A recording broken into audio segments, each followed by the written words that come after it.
nila yan. Oo.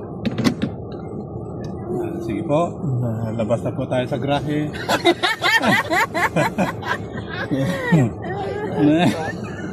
Labas na po tayo sa grahe. Pastor Mac. Pansamantala nalalabas muna kami dito po. Bibisitahin namin yung ibang mga ibang area na ibang area property ng ano namin. Ganito sila pinagpala ng Diyos, mga kapatid. Sila po yung may mga malawak na puso po. Punta lang kayo dito po, mga kapatid. Pala po kayo, huwag kayong magatubiling pumunta rito. Marami tayong sa mga tulog-tulugan. Huwag na kayong magatubili. Mayroon tayong mga gininto ang puso dyan. Hallelujah. Na pwedeng magpapatulog kahit ilang gabi. Walang entrance, walang bayad, pero welcome naman yung mga donation. In love over eh. May maniwala ka sila doon, Pastor Mac. Ano ba sila talaga? Ano ba talaga? Free o donation? Wala nga entrance. Pero may donation naman.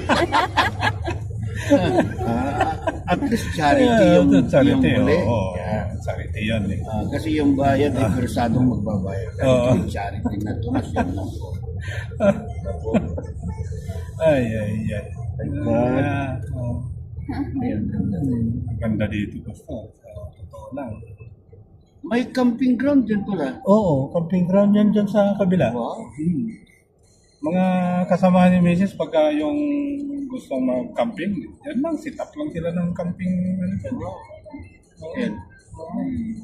So, napaka, kasi dito, yung hindi siya mainit dito. Pagdating sa magka-camping ka kahit sa summer, hindi siya mainit. Yung truck naman ng Chrysler do, medyo mas mabinta. Gano'n? Ang Chrysler. Pero local ang ano niya. Hindi siya merged ng kasi ito lang ang merged, di ba? Walang merging ng European car at saka. Wala silang na-produce na combination. So local lang talaga. Talagang pure American car. Pure American car. Mga ibang mga modelo at kwan lang talaga. Ibang mga yung sa kagaya ng bagong